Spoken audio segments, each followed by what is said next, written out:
BNR golden diamonds తరుగు తక్కువ బంగారం ఎక్కువ. ఇప్పుడు మన వైజాగ్ లో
రే జేమ్స్, తన పేరు అమ్ము అని నీకెలా తెలుసు?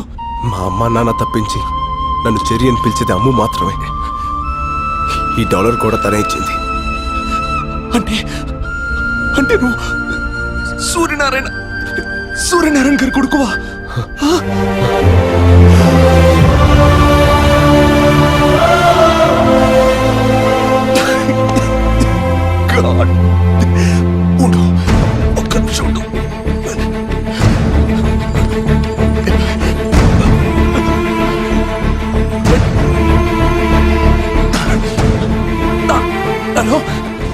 నాన్న, రాజ్ ఎవరో కాదు, సూర్యనారాయణ గారి కొడుకు నాన్న.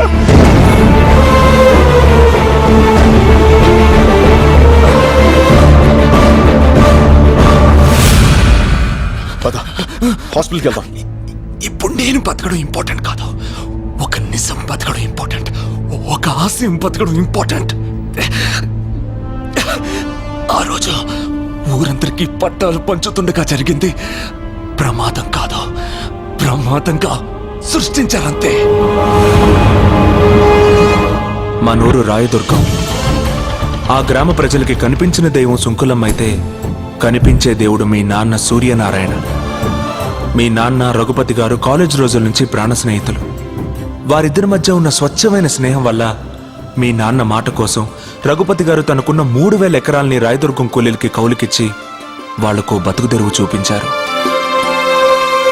వ్యాపారం కోసం రఘుపతి లండన్ వెళ్ళిపోయాక ఆయన బావమర్ది బళ్ళారికో బంగారం లాంటి నిజం తెలిసింది. సార్, మీ గెస్ట్ చాలా కరెక్ట్. మీరు అనుకున్నట్టు ఈ మట్టి ఈ ఏరియాలోది. ఏ 3000 ఎకరాలైతే రఘుపతి గారు రైతు కూలీలకి కౌలుకిచ్చారో అందులో ఏ గ్రేడ్ ఐరన్ ఓర్ ఉంది. తవ్వి అమ్ముకుంటే ఇంట్లో బాత్రూమ్స్ కూడా బంగారంతో కట్టించుకోవచ్చు. ఈ జనానికి అనుమానం రాకుండా ఉండకోసమే పైన పవర్ ప్రాజెక్టు, కింద మన ప్రాజెక్టు. తవ్వుకున్నోడికి తవ్వుకున్నంత. ఈ ప్రాజెక్ట్ కట్టేది మీ పిల్లలకు ఉద్యోగాలు ఇవ్వడం కోసం, మీ బిడ్డల బతుకులు బంగారం చేయడం కోసమేనని జనాన్ని ఒప్పించారు. ఫ్యాక్టరీ పడిందంటే ఇంకా మన పిల్లల బతుకులు బంగారమే. ఉద్యోగాలు, ఫ్యాక్టరీలు అంతా అబద్ధమని, నేలతల్లి గుండెల్ని తవ్వి ఇనుప ఖనిజం అమ్ముకోవడానికే ఇదంతా ఉపాయమని ఎన్నో విధాలుగా నచ్చచెప్పడానికి ప్రయత్నించారు మీ నాన్న. ఇనప ఖనిజం పడితే మాకేంది, బంగారం పడితే మాకేంది. మా గిన్నెలో ఇంత మొత్తం పడాలయ్యా, మా దారిని మమ్మల్ని వదిలేయ్యా. కానీ గొర్రె కసాయివాణ్ణి నమ్మినట్టుగా ప్రజలు బళ్ళారి మాటనే నమ్మారు. ఏందయ్యా ఇది? వాళ్ళకి లేని బాధ నీకెందుకు చెప్పు? వాళ్ళు పసిబిడ్డల్లాంటి వాళ్లే, మనమే మార్చుకోవాలి. రఘుపతి లండన్ నుంచి రాగానే ఈ విషయం గురించి మాట్లాడతా. వాడు నా మాట కాదంటూ. ఎక్కడే నిజాన్ని శంకుస్థాపనకొస్తున్న రఘుపతికి చెప్పేస్తాడోనని రాత్రికి రాత్రే మీ నాన్నని ఎత్తుకెళ్లారు. రఘుపతి ఊరు వదిలి వెళ్లే వరకు నోరు విప్పితే నిన్ను మీ అమ్మని చంపుతానని బెదిరించారు. ఆ తర్వాత రోజు రఘుపతి గారు లండన్ నుంచి వచ్చారు. ఊరందరి కళ్ళు రఘుపతి గారి కోసం చూస్తుంటే ఆయన కళ్ళు మాత్రం మీ నాన్న కోసం వెతికాయి. సూర్యనారాయణ వేస్తాడనుకున్నాను. ఏడి బళ్ళారివాడు పేదోళ్ళకి మేలు జరిగితే మొక్కు తీర్చుకుంటానని శ్రీశైలం వెళ్ళాడు. ఓహో, ఏదైనా ఒకరోజు తెల్లవారుజామున సూర్యుడన్నా ఆలస్యంగా వస్తాడేమో కానీ నేనొచ్చానని తెలిస్తే సూర్యనారాయణ ఆలస్యంగా రాడే అని అనుమానించాడు. ఆ అనుమానంతోనే ఇంటికెళ్ళాడు. మీ అమ్మ పెట్టిన కన్నీళ్లతో జరిగింది తెలుసుకున్నాడు.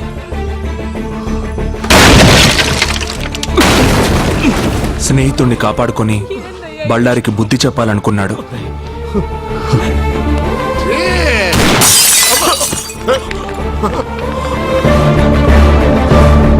వద్దు, పొండి, ఊరొదిలి వెళ్ళిపోండి. బళ్ళారి అవమానంతో ఊరిని వదిలాడు కానీ బావ ఆస్తిని వదులుకోలేకపోయాడు. మన ఊళ్ళో ఈ రోజు నుంచి కౌలుదారులుండరు, పట్టాదారులే ఉంటారు. వచ్చే పౌర్ణమి రోజు నా కూతురు చైత్ర పుట్టినరోజు. ఆ రోజు సుంకులమ్మ సాక్షిగా నా కూతురి చేతుల మీదుగా మీకు పట్టాలిచ్చి మిమ్మల్ని శాశ్వతంగా రైతుల్ని చేస్తాను. మీరు అనుకున్నట్టుగా ఆ కుటుంబానికి ప్రమాదం తలపెడితే యావదాస్తి ట్రస్ట్కి పోతుంది తప్ప మీకు దక్కదు. ఏ క్లాస్ గానే ఏదో ఒక బొక్క ఉంటుంది కదంటయ్యా, కాస్త ఎత్తుకు చూడు. ఒక్క అవకాశం ఉంది. రఘుపతి గారి తదనంతరం ఆస్తి ఆయన కూతురికి వెళ్తుంది. అవును, 18 సంవత్సరాలకు ఆ పిల్లకి మైనార్టీ తీరిపోతుంది.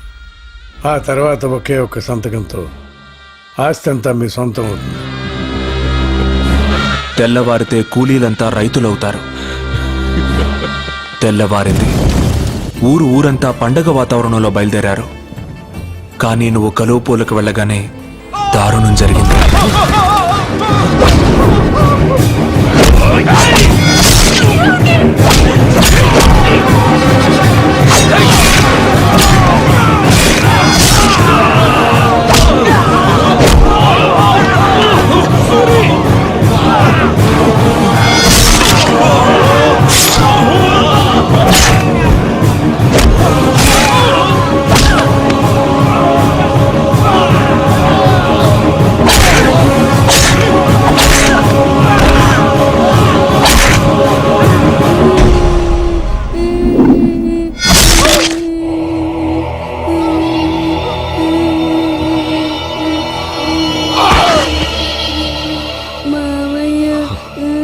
ఈ రోజు నుంచి నేను మావయ్యని కాదు, మీ నాన్నని.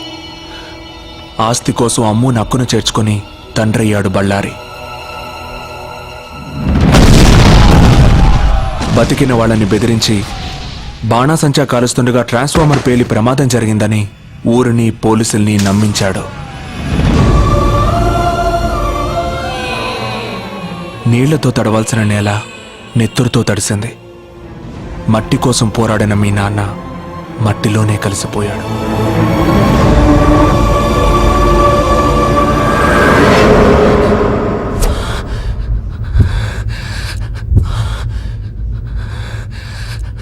జరిగింది ఇది అని చెప్పడానికి మీ నాన్న లేరు. ఇప్పుడు అవకాశం నీకొచ్చింది. దేవుడు నన్ను ఎందుకు బతికించాడో ఇప్పుడు అర్థమైంది. ఇదిగో ఆ 3000 ఎకరాల దస్తావేజులు. నాన్న కోరిక నెరవేర్చు. జేమ్స్ జేమ్స్ హాస్పిటల్కి వెళ్దాం పదా.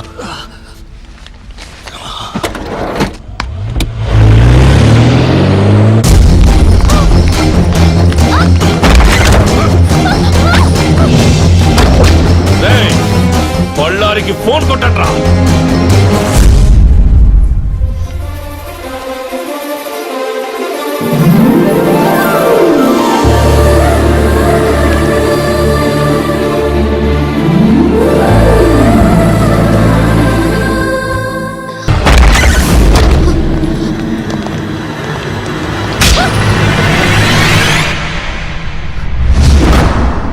ఏంటే నన్ను చూస్తే భయం వేయడం లేదా?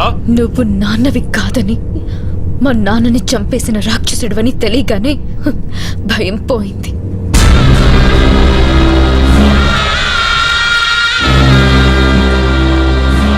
ఇంతప్పటి నుంచి పెంచాను. నేను నాన్నని కాదని దానికెలా తెలిసింది లాయరు? సరిగ్గా తను మేజర్ అయిన రోజు రాత్రే ఇంట్లోంచి పారిపోవాలన్న ఐడియా దానికి ఎట్ట వచ్చింది లాయరు? నన్ను అడుగుతున్నారేంటండి? నాకేం తెలుసు? నీకు తెలియకుండా నీ కొడుకు జేమ్స్ ఫారెస్ట్ లో ఏం చేస్తున్నాడ్రా? నీకు తెలియకుండా నీ కొడుకు దీన్ని కాపాడడం కోసం ఎందుకు పడి చేస్తున్నాడ్రా? తెలుసురా, నేను పంపితేనే నా కొడుకు అమ్మును కాపాడటానికి ఫారెస్ట్కి వెళ్ళాడు. యుద్ధంలో గెలవాలంటే ముందు చనిపోయేది సైనికులే నాన్న అని చెప్పి మరీ ప్రాణాలు తెగించాడ్రా. అసలు ఈ కథకి ఆక్సిజన్ పోసిందే నేను. ఏంట్రా అలా చూస్తున్నారు? మీలాంటి వ్యధలు చేసిన పాపాలు అంత తొందరగా మర్చిపోరు. ఒక్కసారి చేసిన గుర్తుకు తెచ్చుకోండి. ఆస్తి మీ సొంతం కావాలంటే 15 సంవత్సరాలు మీరు ఓపిక పడ్డారు. తను మేజర్ అయితే ఆస్తి మీ సొంతం చేసుకోవచ్చని ఆ రోజు మీకు చెప్పింది మీ మేలు కోసం కాదురా, అమ్ము మీ నీడలో సేఫ్ గా ఉండటం కోసం. ఎదిగే తన వయసుతో పాటు నిజాన్ని నూరిపోశాను. తను మేజర్ అయ్యే లోపు మాకు మగాడు కావాలి. అందుకే కత్తిలో ఉండే పదును, బుల్లెట్ లో ఉండే పవరు, బాంబులో ఉండే విస్ఫోటనం, ఈ 3 బస్తీ కుర్రాళ్ళలో చూసి మీకు మొగుడుగా సెలెక్ట్ చేశాం. రే, నా పక్కనే ఉంటూ నా ఉప్పు తింటూ ఎట్టా చేసావరా ఇదంతా? నిన్ను చూసే నేర్చుకున్నాను బళ్ళారి. చంపరా! 1000 గడపల్లో దీపాలు వెలగాలంటే మన ఇంటి దీపం ఆరిపోయినా పర్లేదన్నాడురా నా కొడుకు. కానీ చంపే ముందు మీరందరూ ఏమవుతారో ఆలోచించుకోండి. ఏంట్రా ఆలోచించేది? నీ బస్తి నా కొడుకు వచ్చి మా ఇంట్లో చెప్పాలని ఆపుతాడా? బస్తీ నా కొడుకు కాదురా కుర్రాడు. రాయదుర్గం గుర్తుందా? 3వ వార్డు, 4వ వీధి, పంచాయతీ ఆఫీసు పక్కిళ్ళు, సూర్యనారాయణ. సూర్యనారాయణ కొడుకేరా కుర్రాడు. సూర్యనారాయణ కొడుక? ఏంట్రా అడు సూర్యనారాయణ కొడుక? ఏంటి, శరీరంలో సునామీ వచ్చిందా? దేవుడు ఎంత గొప్పవాడో చూసారా? పేదవాళ్ల కన్నీళ్లకు కరిగి ఆ సూర్యనారాయణ కొడుకునే మాకు కలిపాడు. ఇప్పుడు వాడు బయలుదేరుంటాడు. కాదు, నా మొగుడు బయలుదేరుంటాడు. అడుగులో అడుగేస్తూ, జనం కోసం ముందడుగేస్తూ, జూను విడిచిన పులిలా, జూలు బెదిల్చిన సింహంలా, సీమగడ్డ మీద పోలో గుర్రలా దూకపోతున్నాడ్రా.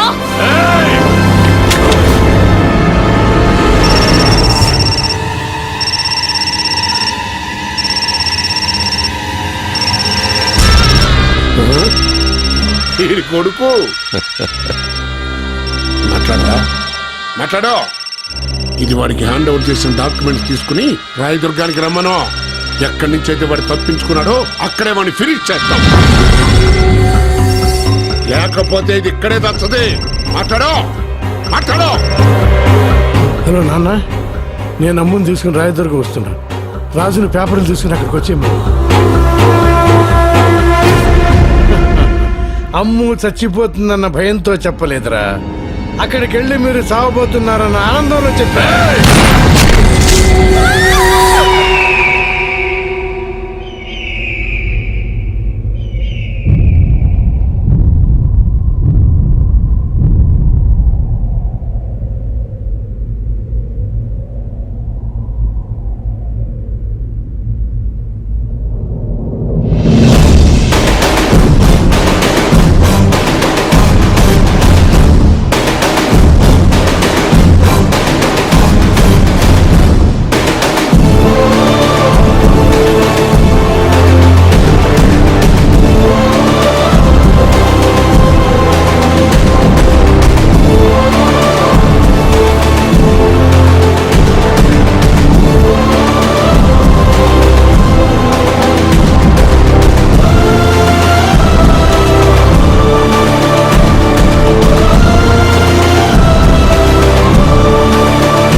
అదే నడక, అదే పొగరు. మీ నాన్నని చూస్తున్నట్టుగా ఉండదు. అదే ఊరు, అదే ప్రజలు. కానీ ఇప్పుడు ఇక్కడ జరగబోయేది చరిత్ర అవుతుంది. పిల్లకాకివి చరిత్ర రాసేంత వయసు కాదురా నీది. రాయ్ ముసలోడా, చరిత్ర రాయడానికి వయసుతో పని లేదు. ప్రజల అండుంటే చాలు. అది మాకు ఎప్పుడూ ఉంది. ఏం చూసుకుంటా నీకింత పొగరు? రేయ్, ఏదో చూసుకుని తొడలు కొట్టే టైప్ కాదురా నేను. ఇచ్చిన మాట ప్రకారం ఇవిగో దస్తావేజులు. అమ్ము ఎక్కడా? అమ్ము ఇక్కడ లేదు. ఎక్కడుందో ఇక్కడున్న అందరికీ తెలుసు. కానీ ఎవ్వడూ నోరు విప్పడు. అక్కడ చూడు.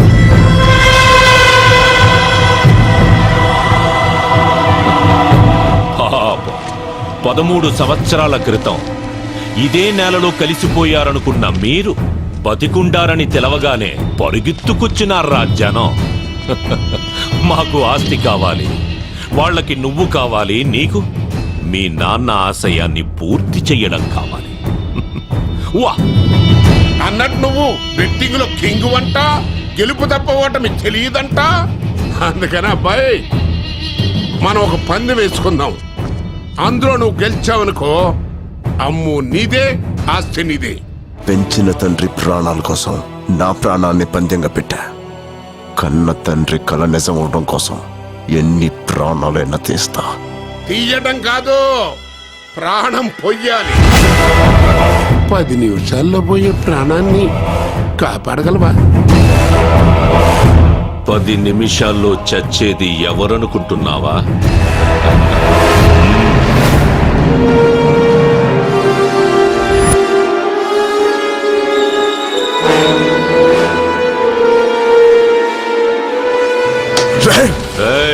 అరవకు. ఏ ఊరి కోసం మీ వాళ్ళందరూ ప్రాణాలు వదిలారో అదే ఊళ్ళో నీ అమ్ము ఉంది. సుంకులమ్మ మీద ఒట్టేసి చెప్తున్నా, 1000 గడపన్న ఆ ఊళ్ళో నీ అమ్ము ఏ గడపలో ఉందో కనిపెడితే చచ్చిన మీ నాన్న ఆశయం బతుకుతుందిరా. వెళ్ళా.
సూర్యనారాయణ పెట్టంటే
ఊరికి ఓచకోతంటే చూపించు బాబు.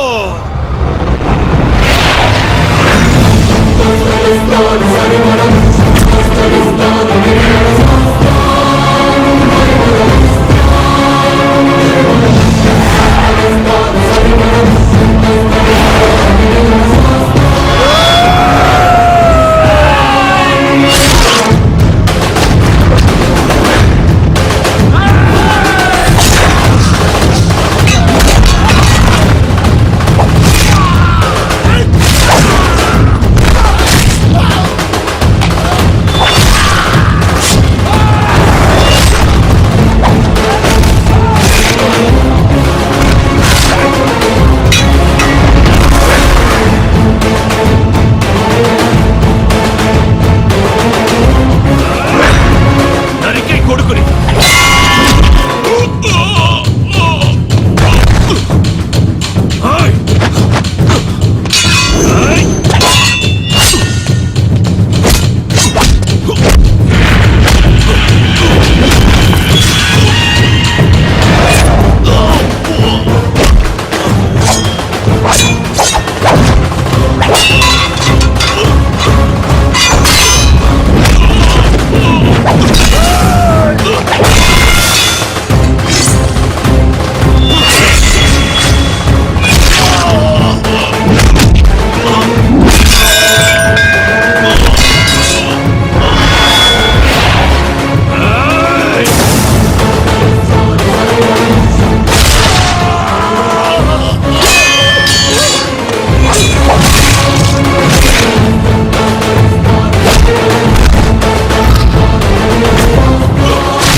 నీ చేతుల మీదుగా పట్టాలు పంచాలన్న మీ నాన్నగారి కోరిక ఎన్నాళ్ళకు నెరవేరింది.